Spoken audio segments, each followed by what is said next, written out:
Léo Tolstoï avait tout ce que la plupart des gens passent leur vie à poursuivre: richesse, reconnaissance, une famille aimante et un héritage littéraire qui avait déjà cimenté son nom dans l'histoire.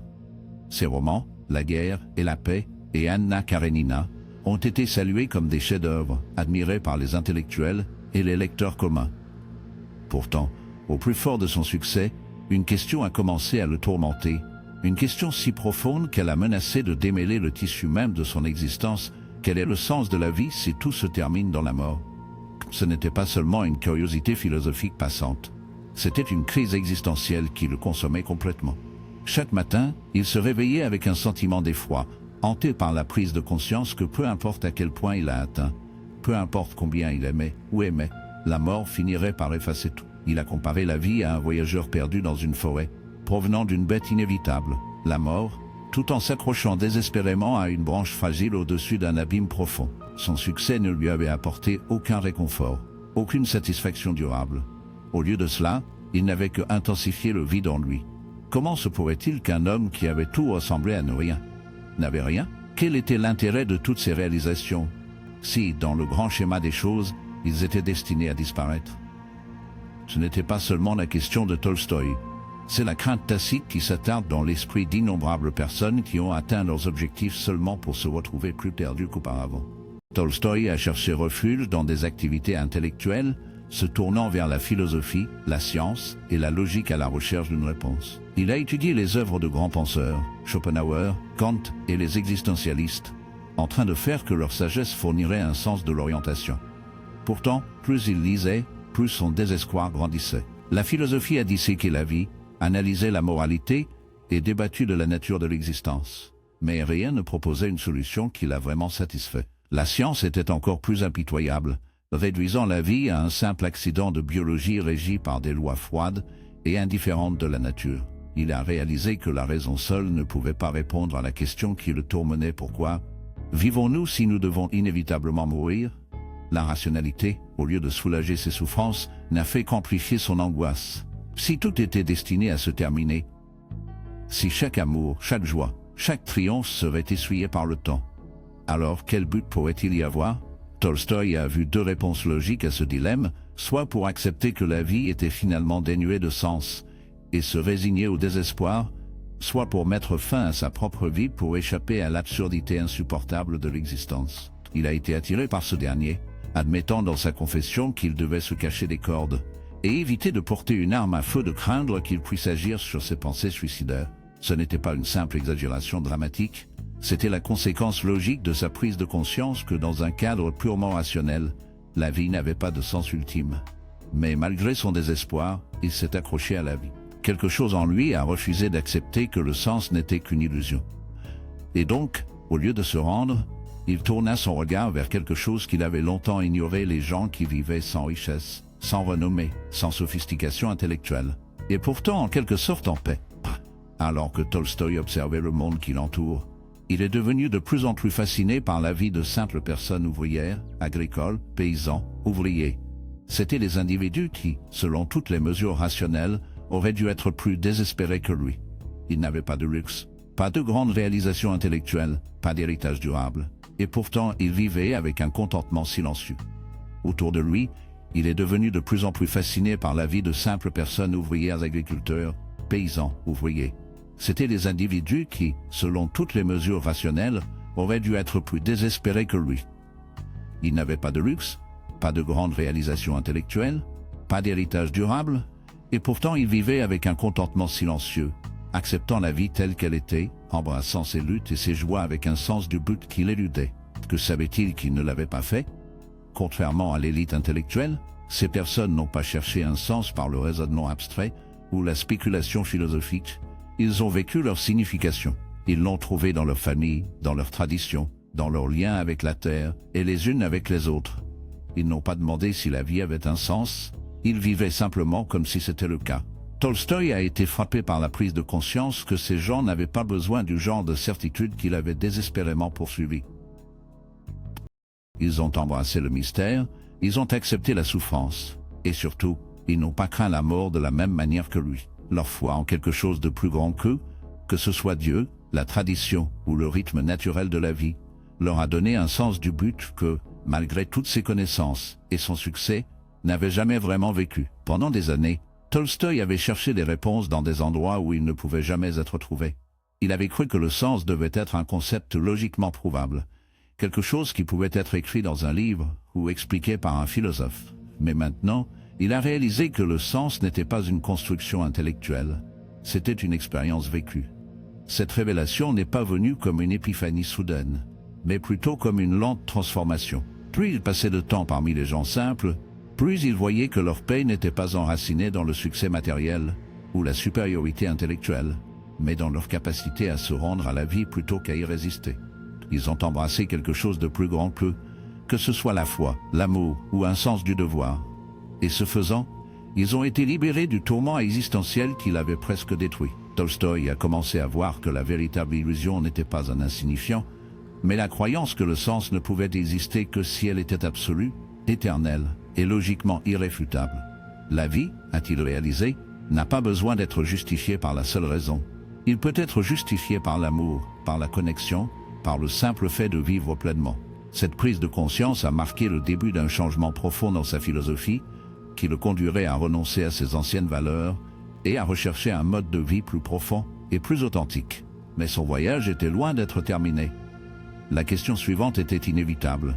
Si la richesse, la renommée et la réussite intellectuelle lui avaient échoué, qu'est-ce qui valait vraiment la peine d'être poursuivi? Et donc, Tolstoï s'est aventuré plus profondément dans l'inconnu, à la recherche d'une réponse qui pourrait enfin lui apporter la paix qu'il avait passé à poursuivre sa vie. À première vue, la vie de Tolstoï était un portrait de l'épanouissement. Il était ressuscité de la noblesse pour devenir l'un des écrivains les plus célèbres de l'histoire. Ses livres ont été lus à travers l'Europe, admirés par les intellectuels et loués comme certaines des plus grandes œuvres littéraires jamais écrites. Sa richesse lui a permis une vie confortable, loin des difficultés des hommes ordinaires. Son nom portait du poids. Son influence s'étendait au-delà de la littérature en politique et en philosophie. S'il y avait jamais un homme qui avait toutes les raisons de se sentir satisfait, c'était lui. Et pourtant, il se noyait de désespoir. Plus il a atteint le succès, plus c'est creux. Il a comparé sa vie à un homme courant vers un mirage, croyant qu'il était sur le point d'atteindre une oasis, seulement pour ne trouver que du sable glissant à travers ses doigts. Il avait réalisé tout ce que la société lui disait était précieux, mais au lieu de l'accomplissement, il n'a trouvé que le vide. Ses livres, son héritage, sa renommée, aucun de celui-ci ne répondait à la question qui le hantait: pourquoi tout cela est-il important si la mort efface tout? L'illusion que le succès apporterait un sens avait brisé devant ses yeux. Il s'est rendu compte que ses réalisations étaient comme des châteaux construits sur le rivage, qui sont à vent mais fragiles, destinés à être emportés par le temps. Cette compréhension n'est pas venue comme une perspicacité intellectuelle, mais comme une blessure existentielle qui a grandi plus profondément chaque jour qui passe. Il ne pouvait pas y échapper, et il ne pouvait pas le rationaliser. Sa vie était devenue une contradiction extérieurement prospère, s'effondrer en interne. Et pire encore, il savait qu'il n'était pas seul dans ce domaine. Le monde était plein de gens pour poursuivre les mêmes illusions, espérant que la prochaine étape, la prochaine victoire, le moment suivant de reconnaissance leur apporterait enfin la paix qu'ils recherchaient désespérément. Tolstoï commençait à soupçonner une vérité douloureuse. Peut-être que les choses qui nous sont dites de rechercher ne sont pas les choses qui donnent réellement le sens de la vie.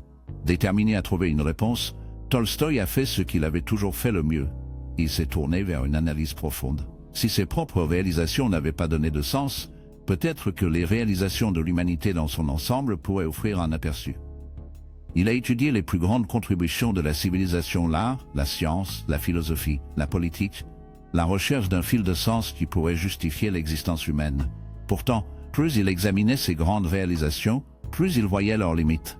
La science pourrait expliquer comment le monde fonctionnait, mais il ne pouvait pas expliquer pourquoi il existait en premier lieu. L'art pourrait exprimer la beauté et la souffrance, mais cela ne pouvait pas résoudre l'absurdité fondamentale de la vie. La philosophie pourrait remettre en question la réalité et construire des systèmes de pensée élaborés. Mais aucun philosophe n'a jamais vraiment répondu à la question qui le tourmenait: pourquoi vivre si la vie est destinée à se terminer? Même la moralité, le fondement de l'éthique humaine, semblait impuissante contre l'inévitabilité de la mort. Si tous les efforts humains étaient temporaires, si chaque civilisation s'est finalement effondrée, si chaque réalisation humaine s'estompait dans la poussière, Alors n'était-ce pas une tentative futile de nous distraire de la vérité incontournable? Tolstoï a vu que même les plus grands esprits de l'histoire avaient fait face à la même abîme existentielle, et aucune ne l'avait conquise. Certains avaient accepté l'absurdité de la vie et vivaient comme si le sens n'avait pas d'importance. 10 autres avaient cherché le réconfort dans les plaisirs éphémères. Mais aucune de ces réponses ne l'a satisfait. Il ne voulait pas d'illusions, il voulait la vérité aussi douloureuse. Et la vérité, comme elle lui apparaissait à ce moment, était terrifiante. Le progrès humain nous avait donné des connaissances, du pouvoir et de l'art. Mais cela ne nous avait pas donné de sens. Si ni le succès individuel ni la réussite collective ne pouvaient fournir la réponse, alors où il y avait d'autres à regarder, Tolstoï a commencé à réfléchir à ceux qui l'entourent, ses pairs, les intellectuels, les artistes, les aristocrates. Beaucoup d'entre eux vivaient dans un état de désespoir tranquille, bien que peu l'ont admis ouvertement. Certains ont noyé leur vie dans l'indulgence, d'autres dans les distractions sans fin, mais sous leurs extérieurs polis là-bas pour regarder, Tolstoï a commencé à réfléchir à ceux qui l'entourent, ses pairs, les intellectuels, les artistes, les aristocrates. Beaucoup d'entre eux vivaient dans un état de désespoir tranquille, bien que peu l'ont admis ouvertement. Certains ont noyé leur vie dans l'indulgence, d'autres dans les distractions sans fin. Mais sous leurs extérieurs polis, il y avait une vérité tacite. Ils étaient aussi perdus que lui. Il l'a vu aux yeux de ses collègues écrivains. Des hommes qui avaient atteint l'immortalité littéraire, mais vivaient dans une anxiété agitée, craignant que leur prochain travail ne se mesure pas. Il l'a vu dans les nobles qui possédaient de vastes domaines, mais ont passé leur journée piégés dans un cycle d'excès et d'ennui. Il l'a vu dans les érudits qui se sont fiers de leur intellect, mais n'ont trouvé aucune réelle joie dans leur découverte. C'étaient des gens qui avaient tout ce que la société jugeait précieux: argent, statut, admiration. Pourtant, ils ont erré dans la vie comme s'ils cherchaient quelque chose qu'ils ne pourraient jamais vraiment saisir. La réalisation la plus terrifiante était que beaucoup d'entre eux avaient cessé de chercher complètement. Ils avaient accepté leur vide en tant qu'état naturel de la vie et s'y résigné. Tolstoï, cependant, n'a pas pu accepter cette réponse. Il a refusé de croire que la vie n'était rien de plus qu'une performance élaborée, que les seules options étaient la distraction ou le désespoir. Il n'y avait pas de sens dans le monde du succès, alors le sens devait exister ailleurs. Mais où? C'est dans cette recherche désespérée que Tolstoï a commencé à regarder au-delà de sa classe sociale. Si la richesse et le prestige n'avaient pas fourni de réponse, peut-être que la clé réside dans ceux qui vivaient en dehors des illusions de privilèges. Il tourna son regard vers la classe ouvrière, ceux qui ont travaillé dans les champs, qui ont construit des maisons avec leurs mains, qui vivaient sans le confort des justifications intellectuelles. C'étaient des gens qui, par toute logique, auraient dû être encore plus désespérés que lui. Il n'avait aucun luxe, aucun du statut, aucune de la reconnaissance qu'il avait passé sa vie à s'accumuler. Et pourtant, quelque chose à leur sujet était différent. Ils n'étaient pas consommés par la même terreur existentielle. Ils ne se sont pas réveillés dans la terreur à l'idée de la mort. Ils ne semblaient pas remettre en question leur propre existence avec le même doute angoissant. Au lieu de cela, ils ont vécu avec une acceptation tranquille, une paix profonde qui a échappé même aux plus grands esprits de la génération de Tolstoï. Il a été frappé par le contraste. Pourquoi les privilégiés, l'intellectuel et les accomplis souffraient-ils de désespoir existentiel, tandis que ceux qui ont le moins semblaient se porter avec une certitude calme? Qu'est-ce que ces gens simples savaient que les savants et les puissants ne faisaient pas? Cette réalisation a été le tournant. La réponse à sa recherche ne se trouvait pas dans les grandes réalisations, dans les triomphes intellectuels ou dans la richesse. C'était caché ailleurs, quelque part qu'il n'avait jamais pensé à regarder. Et donc, Tolstoï a commencé à s'immerger dans la vie des gens ordinaires, déterminé à comprendre le secret qu'ils portaient. C'est ici, dans la simplicité de la vie, qu'il commencerait enfin à découvrir la vérité qu'il cherchait depuis le début. Tolstoï avait passé des années à chercher un sens dans des endroits où il croyait que la sagesse présidait la littérature, la philosophie, la science et l'art. Il avait étudié les plus grands esprits de l'histoire, cherchant une vérité assez profonde pour justifier l'existence. Mais aucun d'entre eux n'a fourni une réponse qui le satisfait vraiment. Les intellectuels ont débattu, ont exprimé les artistes, les scientifiques ont analysé, mais ils ont tous évité la question fondamentale: pourquoi vivre si tout se termine dans la mort? Il avait étudié les plus grands esprits de l'histoire, cherchant une vérité suffisamment profonde pour justifier l'existence, mais aucun d'entre eux n'a fourni une réponse qui le satisfait vraiment. Les intellectuels ont débattu, ont exprimé les artistes, les scientifiques ont analysé, mais ils ont tous évité la question fondamentale: pourquoi vivre si tout se termine dans la mort? Dans son désespoir, Tolstoï a tourné son attention vers ceux qu'il avait auparavant ignorés, les paysans, les ouvriers, les gens ordinaires qui vivaient loin de la grandeur de la vie aristocratique. C'étaient des individus sans éducation formelle, sans richesse, sans le luxe de la contemplation existentielle, et pourtant, ils se sont comportés avec un sentiment de paix qui a échappé même aux érudits les plus éclairés. Ils ne semblaient pas tourmentés par les mêmes doutes qui tourmentaient l'élite. Ils ont travaillé, ils aimaient, ils ont souffert, ils ont vieilli, et pourtant ils n'ont pas remis en question le sens de leur existence de la manière angoissante de Tolstoï. Ce contraste l'a profondément frappé. Comment se pourrait-il que ceux qui ont la moindre connaissance de la philosophie semblaient posséder la plus grande compréhension de la vie? Comment se sont-ils réveillés tous les matins sans le poids écrasant de la peur existentielle? Que savaient-ils qu'ils ne faisaient pas? Au début, Tolstoï a supposé que leur simplicité était une forme d'ignorance, qu'ils ne remettaient pas en question la vie parce qu'ils n'avaient pas les outils intellectuels pour le faire. Mais plus il les observait, plus il réalisa que leur paix ne venait pas d'un manque de compréhension. Il est venu d'une sagesse bien plus profonde que tout ce qu'il avait rencontré dans les livres. Tolstoï a commencé à s'immerger dans leur monde. Il a passé du temps avec des agriculteurs qui travaillaient de l'aube jusqu'au crépuscule, avec des artisans qui ont construit avec leurs mains, avec des mères qui ont fait passer des générations à travers l'amour et le sacrifice. Ces personnes vivaient par une philosophie tacite, une philosophie qui n'a pas été écrite dans des livres, mais pratiquée dans leur existence quotidienne.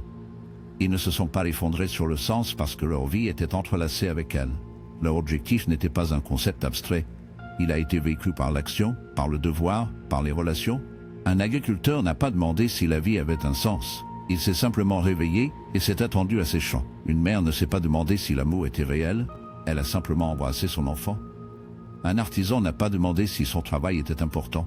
Il a simplement façonné du bois ou du métal en quelque chose d'utile. Leur sagesse n'était pas intellectuelle mais expérientielle. Alors que la classe intellectuelle a débattu du but de l'existence, ces personnes l'ont vécu. Ils ont trouvé un sens non pas dans les grandes théories, mais dans les rythmes simples de la vie, dans le changement des saisons, dans la naissance d'un enfant, dans le passage des traditions d'une génération à l'autre. Leur philosophie n'était pas un des mots, mais d'être. Tolstoï s'est rendu compte que leur mode de vie avait une réponse qu'il avait depuis longtemps négligé. Le sens n'est pas quelque chose à trouver à travers la logique, c'est quelque chose à vivre. Il y avait un autre aspect de leur vie qui a fasciné Tolstoï, leur foi. Presque sans exception, ces gens simples croyaient en quelque chose de plus grand qu'eux, que ce soit le christianisme, les traditions populaires, ou une confiance inébranlable dans l'ordre de l'univers. Ils vivaient avec un sentiment de connexion innée avec le divin. Ils ne se considéraient pas comme des individus isolés qui ont du mal à créer un sens à partir de rien. Ils se considéraient comme faisant partie d'un ensemble plus grand, tissé dans le tissu de l'existence elle-même. Pendant des années, Tolstoï avait rejeté la religion comme une collection de mythes obsolètes, utiles uniquement pour ceux qui ne pouvaient pas faire face aux dures réalités de la vie, mais maintenant il a commencé à le voir différemment. Ces gens n'ont pas utilisé la foi comme une évasion, ils l'ont utilisée comme encre. Leur croyance en Dieu, en devoir moral, dans le caractère sacré de la vie leur a donné une force qu'aucune philosophie ne lui avait jamais donnée. Ils n'ont pas peur de la mort comme il l'a fait, parce qu'ils ont vu la vie comme faisant partie de quelque chose d'éternel. Cette foi n'a pas été construite sur des arguments théologiques ou des preuves philosophiques. Ce n'était pas quelque chose dans lequel ils avaient raisonné leur chemin. C'était quelque chose qu'ils vivaient simplement. Pour eux, la croyance n'était pas un choix intellectuel. C'était aussi naturel que la respiration. Ils n'ont pas lutté pour définir le sens parce qu'ils l'ont incarné. Tolstoï s'est retrouvé profondément ému par cette réalisation. Se pourrait-il que la chose même qu'il ait passé des années à rejeter soit la clé de la paix qu'il cherchait? Cette découverte a marqué un tournant dans la vie de Tolstoï. Il avait toujours cru que la vraie compréhension ne pouvait passer que par une rigueur intellectuelle, par la logique et la raison. Mais maintenant, il a vu qu'il y avait une autre forme de connaissance qui ne pouvait pas être écrite ou analysée, seulement expérimentée. Ces gens simples lui avaient montré une vérité qu'il avait longtemps ignorée.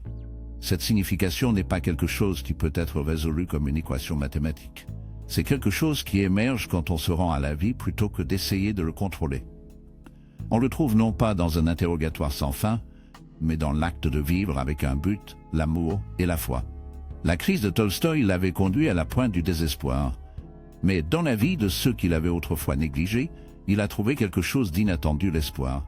Pas le genre d'espoir qui vient de distraction temporaire ou de justification intellectuelle, mais du genre silencieux et stable qui permet aux gens de se réveiller chaque jour et de continuer même face à la souffrance.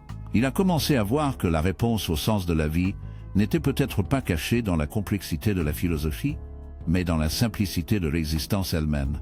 Et avec cette réalisation, il se tenait au seuil d'une nouvelle compréhension qui changerait le cours de sa vie pour toujours. Pendant des années, Tolstoï avait cherché un sens dans la richesse, la renommée et les activités intellectuelles.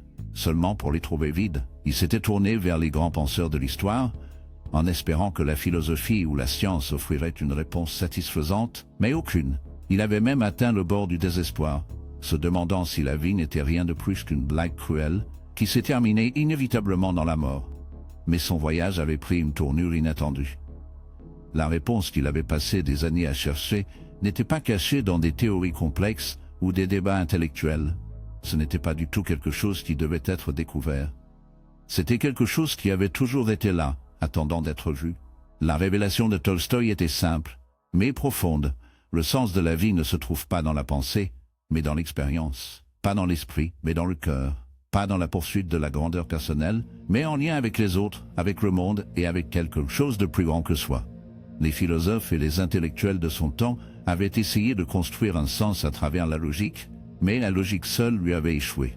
Le peuple simple, les paysans, les ouvriers n'avaient pas le cœur non pas dans la poursuite de la grandeur personnelle, mais en lien avec les autres, avec le monde et avec quelque chose de plus grand que soi. Les philosophes et les intellectuels de son temps avaient essayé de construire un sens à travers la logique, mais la logique seule lui avait échoué. Les gens simples, les paysans, les ouvriers, lui ont montré quelque chose de plus profond. Leur vie n'a pas été construite autour de l'ambition personnelle, mais autour du devoir, de l'amour et de la foi. Ils n'ont pas analysé le sens, ils l'ont vécu, et, ce faisant, ils possédaient une paix qui lui avait toujours échappé. Tolstoï s'est rendu compte qu'il avait cherché quelque chose qui ne pouvait jamais être saisi par la pensée seule. Le sens n'était pas un puzzle à résoudre, c'était une réalité à vivre. Plus il a embrassé cette idée, plus le désespoir qu'il avait consommé a commencé à s'estomper. Avec cette révélation, Tolstoï a subi une transformation profonde. Il a abandonné la croyance que les réalisations individuelles pourraient apporter l'accomplissement durable. Il ne se considérait plus comme un être isolé essayant de créer un sens à partir de rien. Au lieu de cela, il se considérait comme faisant partie d'un plus grand, tissé dans le tissu de l'existence elle-même. Il a commencé à voir la vie non pas comme une quête de succès personnel, mais comme une opportunité de servir, d'aimer et de contribuer à quelque chose au-delà de lui-même. Il s'est détourné des activités vides qui avaient autrefois défini son monde, la faim de reconnaissance, la nécessité de laisser un héritage, l'obsession de la supériorité intellectuelle. Aucune de ces choses ne pouvait fournir le sens du sens profond et inébranlable qu'il avait trouvé dans les aspects les plus simples de l'existence. Il a écrit sur sa transformation dans « À Confession », un livre qui a mis à nu sa crise existentielle et le voyage qu'il a enlevé. Il a décrit comment il avait cru autrefois que le sens devait être créé par l'individu. Seulement pour se rendre compte qu'il avait toujours existé. C'était simplement une question de le voir. La vie, a-t-il conclu, n'était pas une énigme intellectuelle à résoudre, c'était un acte de reddition. La révélation de Tolstoï n'était pas seulement personnelle, il a remodelé toute sa vision du monde. Ses travaux ultérieurs ont pris un ton différent, là où ses romans antérieurs ont exploré la complexité de la nature humaine. Ses écrits ultérieurs ont cherché à dépasser la vie à son essence. Il s'est profondément préoccupé par les questions morales et spirituelles, se confondant souvent à l'Église orthodoxe russe et à l'aristocratie, alors qu'il défendait des idées de simplicité, d'humilité et de non-violence. Il a renoncé à son ancienne richesse et a commencé à s'habiller comme un paysan. Il a donné une grande partie de ses biens, a vécu de manière modeste et a plaidé pour les droits des pauvres. Il ne croyait plus au pouvoir des institutions ou des gouvernements de créer un monde juste, seulement au pouvoir des individus de vivre avec intégrité et amour. Ces dernières années ont été marquées par un engagement radical envers sa nouvelle philosophie. Il a rejeté les signes extérieurs du privilège et a embrassé un mode de vie qui reflétait la sagesse des personnes simples qu'il avait autrefois négligées. Ce faisant, il a trouvé quelque chose qu'il n'avait jamais ressenti au cours de ses années de succès, la paix. Il ne craignait plus la mort, parce qu'il ne se considérait plus comme séparé de la vie elle-même. Il avait abandonné l'illusion du contrôle et a embrassé la vérité que le sens n'était pas quelque chose à réaliser, mais quelque chose à vivre. Le voyage de Tolstoï est celui qui parle des peurs et des aspirations les plus profondes du cœur humain, à une époque où on nous dit constamment que le sens vient du succès personnel, de la reconnaissance, de la maîtrise intellectuelle. La vérité que le sens n'était pas quelque chose à réaliser, mais à vivre. Le voyage de Tolstoï est celui qui parle des peurs et des aspirations les plus profondes du cœur humain, à une époque où on nous dit constamment que le sens vient du succès personnel, de la reconnaissance, de la maîtrise intellectuelle. Son histoire offre une perspective différente. Cela suggère que le sens n'est peut-être pas quelque chose que nous devons chasser. Peut-être est-il déjà là dans les moments les plus petits et les plus ordinaires de la vie, dans l'amour que nous donnons, dans la gentillesse que nous montrons, dans le simple fait d'être présent. La révélation de Tolstoï n'était pas la réponse à laquelle il s'attendait. Ce n'était pas une grande théorie philosophique, ni une formule secrète du bonheur. C'était plutôt une vérité si simple qu'elle avait été négligée. Le sens de la vie n'est pas dans ce que nous pensons, c'est dans la façon dont nous vivons. Si cette vidéo a résonné avec vous, n'oubliez pas de vous abonner à la chaîne et de laisser un similaire. Cela aide vraiment à apporter ces conversations profondes à plus de personnes. Nous explorons des questions profondes sur la philosophie, la découverte de soi et l'expérience humaine chaque jour. Alors assurez-vous d'allumer les notifications afin de ne jamais manquer une nouvelle vidéo. Merci d'avoir fait partie de ce voyage. Rendez-vous dans le prochain.